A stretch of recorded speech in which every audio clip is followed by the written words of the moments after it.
ያ አንድ አምላክ የነቢያት አምላክ ዘላለማዊ ሕያው ነው። በሕያውነቱ ላይ ሞትነት የለበትም። ለቅጽበት ለእኔ ሲል ሞተልኝ ብሎ ሂሳብ የለም እርሱ ዘንድ። በሞት ላይ ስልጣን አለው እንጂ ያ የነቢያት አምላክ ሞት በእርሱ ላይ ስልጣን የለውም። ለቅጽበት አይሞትም። ያ አምላክ ጠባቂ ነው። በጥበቃው ላይ በፍጹም እንደዚህ እንቅልፍ የለበትም። የአንድ አምላክ መለኮት ብቻ ነው በመለኮት የማይለዋወጥም።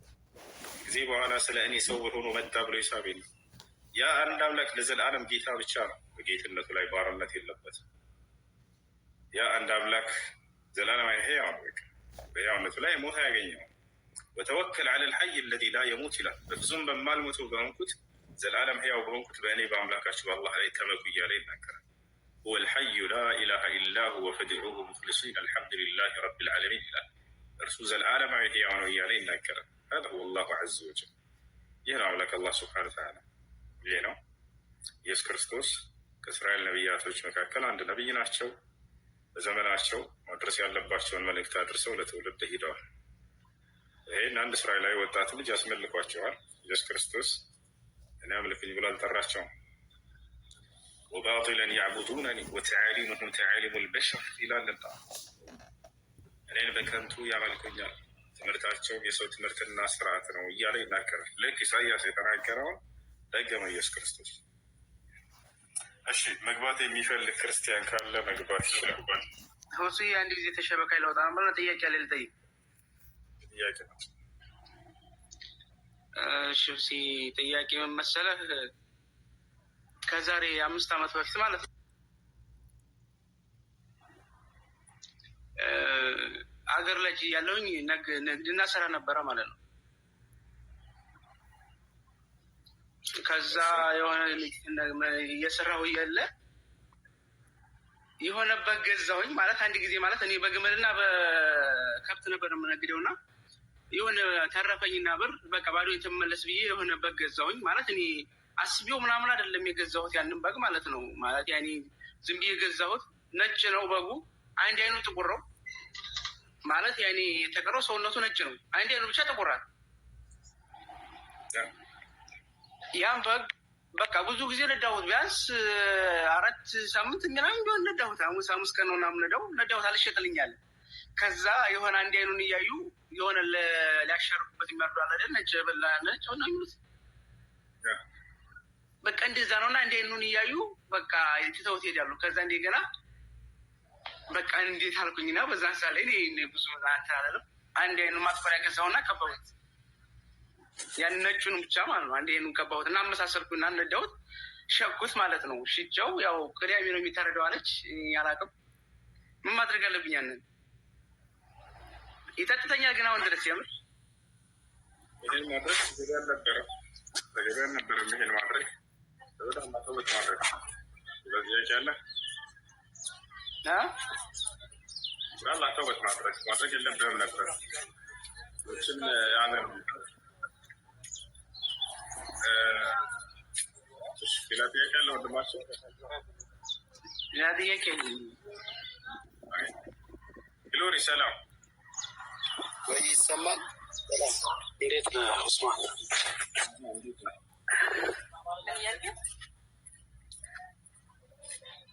ሰላም ሰላም ነው። እንዴት ነህ? ይሰማል አለው። እግዚአብሔር ይመስገን ደህና ነኝ። ኡስማን እሺ ጥያቄ አለ? አዎ ጥያቄ አለኝ። ኔትወርኩ ከኔ ነው ከእናንተ? በመጀመሪያ ደረጃ በጥሩ ሁኔታ ማለት ስሜትን ተቆጣጥረህ ለማስተማር ጥረት የምታደርግ ልጆች ከሙስሊም ማሪዎች ያየሁት አንተ ነው። ሳላደንቅም ማለት ነው።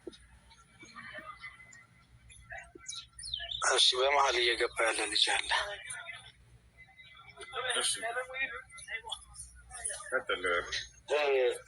እና ምንድን ነው ብዙ ጊዜ አሁን ስለ ስድብ ትንሽ አንተም ስትናገር ነበር እና በስድብ ላይ በንግግር ላይ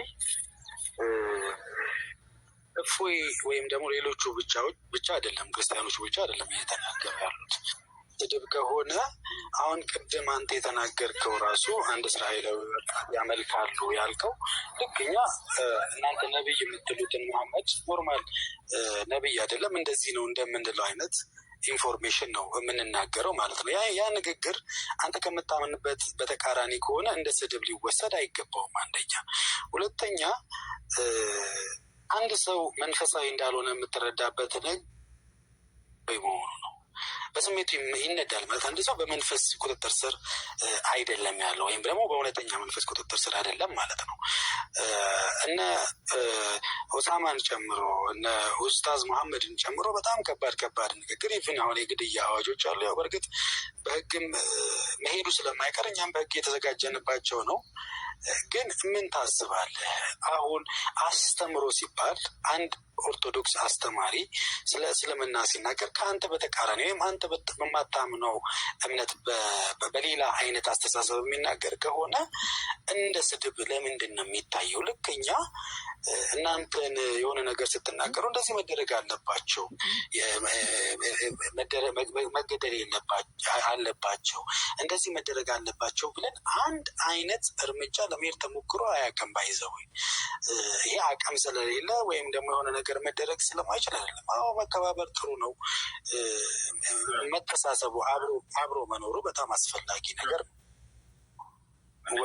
ወይ እኛ እንዳውም ይሄ ጥሩ ምስክር ነው ለእኛ። እናንተ ትገደሉ ምናምን አላልንም የምትለው እንደዚያ የሚያስብል ቃል እንደማንል እየመሰከራቸው ነው። ይገደል የሚለው ይሄ ገደል የሚል በማንኛውም ሰው ላይ ይህ ስህተት ነው። ነገር ግን እንደዚህ አለማለታችሁ እናንተ እኛ እንዲህ አይነት ክፉ ቃል እንዳልተናገረን እየመሰከራችሁ ነው። ያንን የሚያስብል እየሰማችሁ ነው። ግን ነቢያችንን ገብተው ይሳደባሉ። ይህን ቃል ቀደም የተናገረውን ሰምተዋል አንተ? ልክ ነው ኡስማን፣ እኔ አልካድኩም። እናንተ ጋር የሚናገሩ አሉ፣ እኛ ጋር የሚናገሩ አሉ፣ ሁለቱም ጋር አሉ። ቅድም የተናገረውን ቃል ሰምተዋል ልጁ? አዎ ሰምቼዋለሁ። ልክ አይደለም ሰምቼዋለሁ። ይሄን ቃል ነው ቅድም ያነሳው ሰውዬ እኔ ፊት የዛሬ ዓመት ተሳድቦ ይሄደው ይሄን ቃል ማለት ነው። እናሰማ ቃል በቃል ፊት ሄደው እንደዚህ ብሎ ተሳድቦ መልስ ብቻ እኔ ጥያቄ ብቻ ነው የጠየቁ። ነቢይ ሙሐመድን አይሻ በ9 ዓመቷ እንትን ብሏታል ምናምን ብሎ ያወራል። ልክ እንደ እዛ ይሄን ማስረጃ ወጣ ነው ያልኩት። ከዛ ይሄን ቃል ደግሞ ተሳድቦ ወጣ። እኔ ማስረጃ ብቻ ነበር የጠየቁ። ከዛ ዛሬ ላይ እንደዚህ በጣም ተለፋችሁ፣ ወላሂ በጣም ነው ያፈላችሁ። እንደዚህ አንዴ ተረጋጋ። ገብቶኛል። ይህን ቃል እንዲህ አይነት ቃላቶች እኛ ሙስሊሞች ተጠቅመን አይተህ ታውቃለህ? እስኪ አንተ እኛ ተጠቅመን ታውቃለህ እንዴ? በጣም አውቃለሁኝ።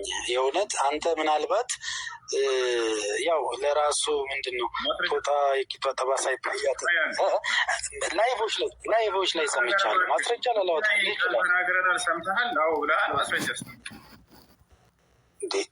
አሁን ገብቼ ማስረጃ በማሰጥበት ሁኔታ ላይ ሆኜ ነው እየጠየቀኝ ያለው። ምን በአንደበትህ ንገረን። ይሄን ቃል እኔ ስናገር ሰምተኸኛል? አንተን አላልኩም። ቅድም እኮ ተናገርኩኝ ስለ አንተ። አንተ አላልክም ብያለሁኝ። ሆን ማንኛውም ሙስሊም ይሄን ቃል ሲናገር ሰምተህ ታውቃለህ አንተ? በጣም ብዙ ጊዜ ሰምቻለሁ ላይቭ። ኖ ውሸት እየዋሸሁ አይደለም። ለምን ዋሻለሁ? መዋሸት እኮ ቢያስፈልግኝ ሲጀምር በኔጌቲቭ ጀምር ነበር። ለማንኛውም አሁን ይሄን ቃል አንተ እንደው የቅድሙን ቃል ተሳድቦ ረሱላችንን የሄደን ሰውዬ አይነት ቃል አንድ ሙስሊም ሲናገር ሰምተው ታውቃለህ? ይሄን ቃል ሲናገር አንተ ማንና ተናገር፣ በቃ ችግር የለውም። እኔ እግዚአብሔርን እንደውም የሰማሁት የማን መሰለ? ማን ነው ያ ሙሐመድ የሚባለው መነጽር የሚያደርገው እንትን ፕሮቴስታንቱ ማለት ነው። እሱ ላይቭ ላይ ማለት ነው። በፊት ስሙ መሐመድ፣ አሁን ግን ሌላ ስም ቀይሯል። እኔ ረስቼዋለሁ አሁን ስሙን ማለት ነው። መነጽር የሚያደርገው ማለት ነው። መላት ወደ ውስጥ ጸጉሩ ገባ ያለ ሰምተሃል? የቅድሙን ቃል ማለት ነው። በጣም ጥሩ። ይሄን ቃል እስኪ ይዛልና ዛኔ ታወራለህ። ችግር የለውም። ሁሱ አንዴ ሁሱ ምን መሰለህ፣ እንደዚህ የሚል ተራ በስሜት ተነስቶ የሚናገር አካል አይደለም። ንጽጽር ላይ ከሚሰራ ከመምህርም ይሁን ከተማሪ ከእንደዚህ አይነት ተማሪ ወይ ደግሞ ከኡስታዞች እንደዚህ ያለ አንድ ሰው ጥራ። እንዴ ለምሳሌ ኡስታዝ መሐመድ ማለት ነው። አንተ የዲክ ፍላለች ደደብ ጅስ እያለ ሲሳደብ ክፈተው። ምን መሰለህ ከመምህር ምንድነው ክፈተው ምትል ያማል እንዲ የሚጠቀም የለም። ችግሩ ከእናንተ ሲሆን እናትን እንዲህ ላድርግ የሚል ስድቦችን ላሰማ እችላለሁ። የገዛ እናትን እንዲህ ቃሉ አንተ እኮ ተዘጋጅተህበት ይሆናል። አንተ እኮ ተዘጋጅተህበት ይሆናል። የአንተ መምህር አይደለም። ልክ ነው ያለ አለ ይኖራል። ምንም አይሉም አላልኩም። አጀንዳ ምን መሰለህ ዋና የምትሉት መምህራችሁ እንዲህ ላድርግ ነው የሚለው። ቃሉን መጥራት አልቻልኩም። ትረዳኛለህ ብዬ ተስፋ አደርጋለሁ። እረዳሃለሁ ብለህ ያሉ አሉ። አሁንም እኮ ብለዋል ሊሉ ይችላሉ። እናንተ ጋም ያሉ ልጆች አሉ። ከመምህር አንድም የለም። ይሄን አታመጣም። እኔ የምለው እስቲ አንተ አነጻጽርና ንገረኝ። የሆነ ሰው ላይ የግድያ ዛቻ ከማወጅ እና ከዚህ ስድብ ቤቱ ይከብዳል። የሰው ነፍስ ከማጥፋት ዛቻውን አንደግፍም። ሁሱ ላይም ይታወጃል። አንድ ጊዜ ላሳይህ። በቃ የግድያ አዋጅ እግዚአብሔር እንዳወጀ ታውቃለህ አይደለ? የሰደቡ ሰዎችን ግደሉ ብሏል። ታውቃለህ አይደለ? አትጠፈው። ይሄ እንትን ምንድን ነው ራሽናል ባልሆነ በሎጂክ አካሄድ አትጠፈው እያልኩ ያለሁት ላሳየህ። እዛ ላይ ያለውን አሳይኝ። አታሳኛለሁ። ዝግጁ አይደለሁም አሁን ለሱ። ግን አሁን ላልከው ከተረጋጋ፣ ቀስ ብል። ይሄ የመማሪያ ቦታ ነው። ስለዚህ እግዚአብሔር አንተ አትቆጣ። በቃ ታዲያ ምን ትቆጣለህ? አንተም ተረጋጋ። ማስረጃ ያወጣል አንድ ላውጣለህ እና ከዚያ እንትን ብንል ነው ማስረጃው ለእኔ ምንም እንትን አይልም እኮ። አርጊመንት ውስጥ ነው የምንገባው። ልንስማማ አንችል እኮ። ላሳየሽ፣ ችግር የለውም። እግዚአብሔር ቃል አይቶ አታሳይ። በደንብ ነው እንጂ ማሳየ እንዴት ታዩታላችሁ አልከን አይደለ? ይሄን ለማለት አይደለም። ይነጻጸራል። አንብበው በቃ በጉልበቱ በቃ አሁን እንትን ሰራ ማለት ነው። አንብበው። ያው የግድያ አዋጅ እንዴት ነው አልከን? ያውና የግድያ አዋጅ እኔ እንደሰጠው ያልኩት እስኪ ምንድን ነው እየሰሙህ እኮ ነው ያልኩት እኮ። አይ ከስድቡና ከእናት ምናምን እንዲትሆንና ለግድያ ዛቻው የትኛው ይበልጣል ያልኩ ምንድን ነው? የማይገናኝ የምታገናኘው ፋላሲ እኮ እየሰራ ነው አንተ። አሁን ቸው ደከም ያሉ ሰዎች ላይ እንደዛ ትችላል። አይ ምኑ አንበባ ነው ለሱ አይደለም ለማውራት እቅድ የለኝም። የግድያ አዋጅ ማወቅ እንዴት ይታያል አለ በሰደቡ ሰዎች ላይ እያለ ነው። እሺ በጣም ጥሩ። ያው እና እዚህ ጋር መልሱን እናገኝ ከመጽሐፍ አልኩት። እንዲነበብ አልፈለግም። ግዳውንስ እዚህ ጋር እግዚአብሔር የሰደቡኝን ሰዎች ግደሉልኝ እያለ ነው። ያው ምን ይላል? የእግዚአብሔርን ስም የሚሰድብ ፈጽሞ ይገደል፣ ማህበሩም ሁሉ ይውገሩት።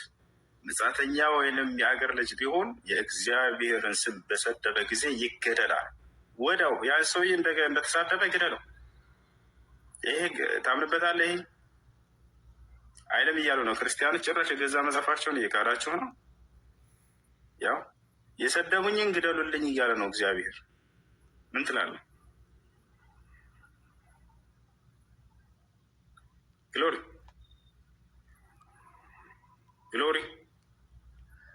ያው ደንግጠናል። እና ስለዚህ ሁለተኛ እንትን እንዳትል መጽሐፋችሁ ላይ እግዚአብሔርን ስም የሰደበ ፈጽሞ ግደሉት ያሉ ተቻሉ። እግዚአብሔርን የሰደበ ፈጽሞ ይገደል ይላል። መሐመድ ነው የሚለው ግደል። ያ መጽሐፋቸው እንደማታነቡ እናውቃለን፣ እንረዳቸዋለን። አይነግሯቸውም። ይህን አያሳያቸውም። ያውና መጽሐፋቸው ላይ ግደሉ እያለ ነው እግዚአብሔር። እኔን የሰደቡኝን ግደሉልኝ ብሏል መጽሐፍ ቅዱስ ላይ ቃል በቃል ግደሉ ብሏል። ይህ ነው። እሺ ኤልሳቤት ሰላም፣ እንዴት ነሽ?